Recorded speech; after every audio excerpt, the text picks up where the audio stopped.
Problem on two special right angle triangles. इस video में हम two special right angle triangle से related कुछ प्रॉब्लम्स देखेंगे। Two special right angle triangles कौन कौन सी हैं? एक इस तरह की ट्राइंगल है जिसमें परपेंडिकुलर और बेस की लेंथ सेम होती है, यानी ये आइसोसेलेस ट्राइंगल होती है, और इसमें एक एंगल 90 और बाकी दोनों 45 डिग्रीज के होते हैं। और दूसरी ट्राइंगल कौन सी है? इस ट्राइंगल में परपेंडिकुलर और बेस की लेंथ डिफरेंट होती है और एक एंगल 30 और एक 60 डिग्रीज का होता है। तो इन दो ट्राइंगल से रिलेटेड आज की वीडियो में हम कुछ प्रॉब्लम्स देखेंगे। पहला प्रॉब्लम है, does a diagonal of a square divided into two isosceles right triangles. तो हमने ये देखना है कि एक स्क्वायर का जो डायगोनल होता है, क्या वो स्क्वायर को दो आइसोसेलेस राइट ट्राइंगल्स में डिवाइड करता है या नहीं। तो उसके लिए पहले हम एक स्क्वायर को कंस्ट्रक्ट कर लेंगे। तो हम एक स्केल लेंगे और स्केल की मदद से एक लाइन सेगमेंट ड्रॉ कर लेंगे। इस लाइन सेगमेंट को हम नाम दे देंगे ए बी का। अब जैसा कि हमने स्क्वायर को कंस्ट्रक्ट करना है तो स्क्वायर के तमाम एंगल्स 90 डिग्री के होते हैं, तो हम पॉइंट ए और बी दोनों पर 90 डिग्रीज को कंस्ट्रक्ट करेंगे। उसके लिए हम एक कंपास लेंगे और उसको मुनासिब लेंथ में ओपन करके इसकी मदद से हम आर्क्स लगाएंगे। तो इसका नीडल पॉइंट हम रखते हैं पॉइंट ए पर, और अब एक आर्क इस तरह से ड्रॉ करेंगे। अब इसके बाद हमने यहाँ पर कंपास को रखना है जहाँ पर इस आर्क ने ए बी को कट किया था, और एक छोटी आर्क की मदद से पहले वाली आर्क को कट करेंगे।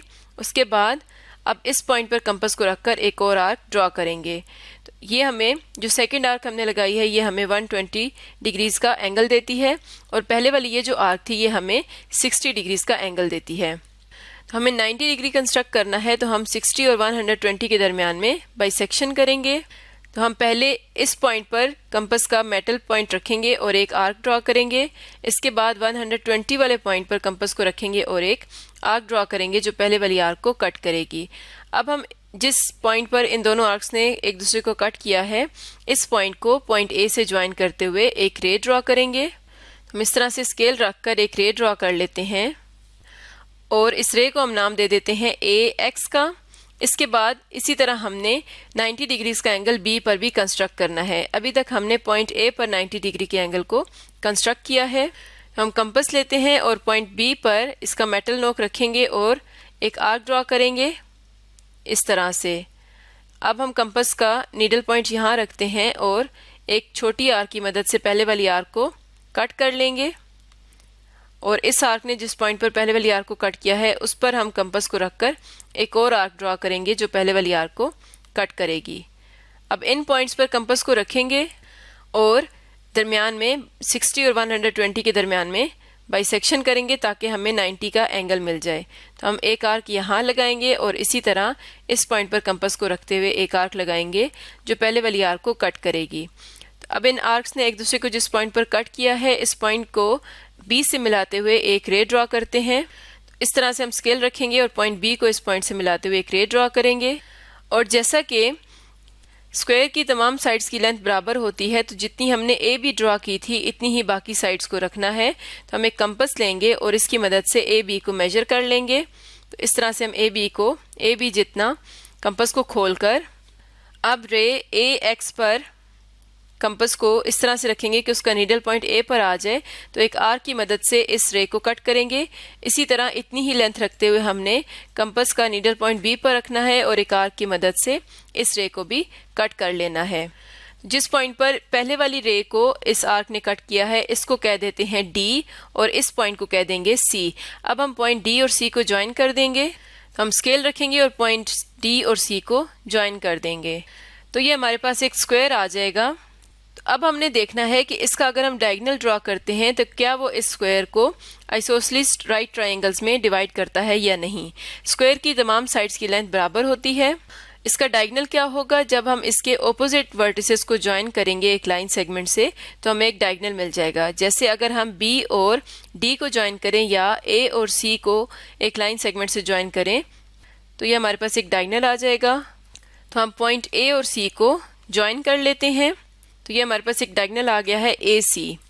जैसा कि हम जानते हैं कि स्क्वायर के तमाम एंगल्स 90 डिग्री के होते हैं, तो ये एंगल जो होगा डी के ऊपर ये भी 90 होगा और बी पर भी हमने 90 डिग्री ड्रॉ किया था। और जो डायगोनल हमने ए से सी तक ड्रॉ किया है ये एंगल ए को और एंगल सी को 2 इक्वल एंगल्स में डिवाइड करता है, क्योंकि ये इसके बिल्कुल दरमियान से गुजरता है। तो इसका मतलब ये हुआ कि ये जो एंगल हमारे पास है ए के यानी एंगल बी ए सी ये कितना है, ये भी 45 डिग्रीज है। इसी तरह एंगल सी ए डी ये कितना है, ये भी 45 डिग्रीज है। अगर ये एंगल 45 का है, ये 90 डिग्रीज है, तो ये एंगल भी 45 होगा। इसी तरह अगर एंगल बी ए सी 45 का है और एंगल बी 90 का है, तो एंगल बी सी ए भी 45 का होगा। और हम जानते हैं कि ये जो दो साइड्स हैं डी सी और ए डी ये भी लेंथ में बराबर हैं, क्योंकि ये स्क्वायर की साइड्स हैं। इसी तरह लेंथ ए बी और बी सी भी लेंथ में बराबर हैं। तो हमारे पास ये एक राइट ट्रायंगल आ जाएगी ए सी डी, जिसमें एक एंगल 90 का है और बाकी दोनों 45 डिग्रीज के हैं और इसकी दो साइड्स भी लेंथ में बराबर हैं। तो ये एक आइसोसेलेस राइट एंगल ट्रायंगल आ गई। इसी तरह ट्रायंगल सी बी ए भी आइसोसेलेस राइट एंगल ट्रायंगल है, क्योंकि इसमें एंगल बी 90 का है और बाकी दो एंगल्स 45 के हैं और दो साइड्स की लेंथ बराबर है। इसका मतलब ये हुआ कि जो डायगोनल हम स्क्वायर का ड्रॉ करते हैं वो स्क्वायर को 2 राइट एंगल आइसोसेलेस ट्रायंगल्स में डिवाइड करता है। तो प्रॉब्लम का आंसर होगा yes, a diagonal of a square divides it into 2 isosceles right triangles. इसी तरह एक और प्रॉब्लम देखते हैं।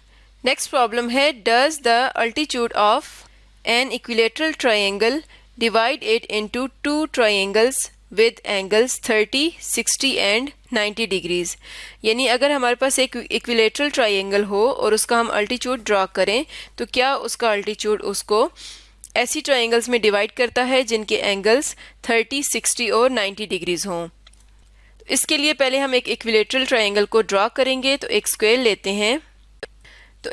लेते हैं और इसकी मदद से एक लाइन सेगमेंट को ड्रॉ कर लेते हैं। इस पर हम इतनी लेंथ का एक लाइन सेगमेंट ड्रॉ कर लेंगे और इसको नाम दे देते हैं ए बी का। तो अगर हमने इक्विलेटरल ट्रायंगल ड्रॉ करनी है तो हम जानते हैं कि इक्विलेटरल ट्रायंगल की तमाम साइड्स की लेंथ बराबर होती है और इसके तमाम एंगल्स 60 डिग्रीज के होते हैं। इसका मतलब है कि हम पॉइंट ए और बी पर 60 डिग्री को कंस्ट्रक्ट करेंगे। तो हम एक कंपास लेंगे और इसको मुनासिब सा खोलकर इसका नीडल पॉइंट हम रख देते हैं ए पर और एक आर्क ड्रॉ करेंगे। अब इस पॉइंट पर हम कंपास को रखेंगे जहां पर इस आर्क ने ए बी को कट किया है। तो एक छोटी आर्क की मदद से हम पहले वाली आर्क को कट करेंगे और अब इस पॉइंट को जिस पर दोनों आर्क्स ने एक दूसरे को कट किया है इसको ए से मिलाते हुए हम एक रे ड्रॉ करेंगे। तो ये हमें 60 डिग्रीज का एंगल देगा। तो इस तरह से हम स्केल रखेंगे और इन दोनों पॉइंट्स को मिलाते हुए एक रे ड्रॉ करते हैं। तो ये हमारे पास 60 डिग्रीज का एंगल ड्रॉ हो गया है। अब हमने पॉइंट बी पर भी 60 डिग्री को कंस्ट्रक्ट करना है। तो इसी तरह हम एक आर्क लगाएंगे। अब हमने बी को सेंटर रखना है और इस आर्क ने जिस पॉइंट पर ए बी को कट किया है अब इस पर कंपास का नीडल पॉइंट रखेंगे और एक आर्क ड्रॉ करेंगे। तो जिस पॉइंट पर ये आर्क पहले वाली आर्क को कट कर रही है अब इस पॉइंट को बी से मिलाते हुए हम एक रे ड्रॉ करेंगे। तो स्केल की मदद से पॉइंट बी को इस पॉइंट से मिलाते हुए हम एक रे ड्रॉ करते हैं जो पहले वाली रे को कट करेगी। जिस पॉइंट पर ये दोनों रेज एक दूसरे को कट करती हैं इस पॉइंट को हम कह देंगे सी। तो ये हमारे पास एक इक्विलेटरल ट्रायंगल कंस्ट्रक्ट हो गई है। इसको हम कंपास की मदद से चेक भी कर लेते हैं कि क्या इसकी तमाम साइड्स लेंथ में इक्वल हैं। तो हम कंपास का नीडल पॉइंट ए पर रखेंगे और पेंसिल वाला पॉइंट बी पर रखते हुए इसकी लेंथ को मेजर करेंगे। अब हम कंपास का नीडल पॉइंट ए पर रखेंगे और पेंसिल वाला पॉइंट सी पर रखेंगे। तो हम देख सकते हैं कि जितनी लेंथ ए बी की थी इतनी ही लेंथ ए सी की है। इसी तरह से अगर हम कंपास का नीडल पॉइंट बी पर रखें तो हम देख सकते हैं कि इतनी ही लेंथ बी सी की भी है।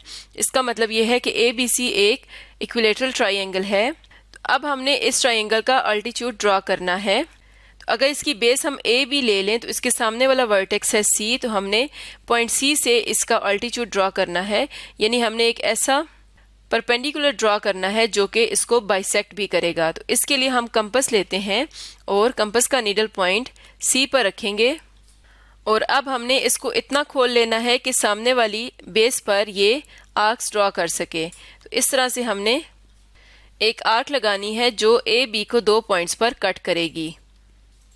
थोड़ी छोटी आर्क लगा लेते हैं। तो इस तरह से हम एक आर्क ड्रॉ करते हैं जो ए बी को 2 पॉइंट्स पर कट कर रही है। अब जिन 2 पॉइंट्स पर ये ए बी को कट कर रही है इन पर हमने कंपास को रखकर आर्क लगानी है। क्योंकि ये हमारे पास 180 डिग्री का एंगल आया है, तो अब हम कंपास का रेडियस कम कर सकते हैं, यानी इसको इतना खोल लेंगे और अब एक पॉइंट पर कंपास को रखकर एक आर्क ड्रॉ करेंगे, यानी हम 180 डिग्री को बाइसेक्ट करेंगे। और अब दूसरे पॉइंट पर कंपास को रखकर हम एक और आर्क ड्रॉ करेंगे जो पहले वाली आर्क को कट करेगी। तो इस तरह से 180 डिग्री बाइसेक्ट हो जाएगा और इस पॉइंट को जिस पर दोनों आर्क्स ने एक दूसरे को कट किया है, इसको पॉइंट सी से मिलाते हुए हम एक रे ड्रॉ करेंगे। तो ये एक रे ड्रॉ हुई है जो कि परपेंडिकुलर है ए बी पर, और इसने जिस पॉइंट पर ए बी को कट किया है इस पॉइंट को कह देते हैं डी। तो हमारे पास सी डी जो लाइन सेगमेंट है ये परपेंडिकुलर बाइसेक्टर है ए बी का, और अगर ये बाइसेक्टर है तो ये एंगल सी को भी 2 इक्वल एंगल्स में डिवाइड करता है। तो ये अल्टीट्यूड आ जाएगा equilateral triangle A B C का।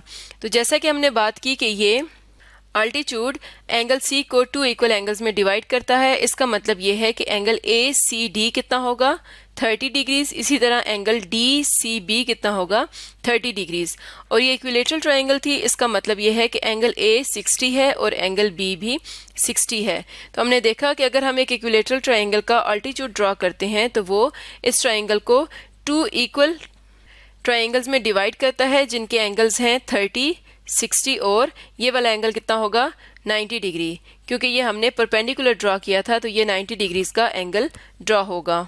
तो प्रॉब्लम का आंसर ये होगा yes, the altitude of an equilateral triangle divides it into the 2 triangles with angles 30, 60 and 90 degrees.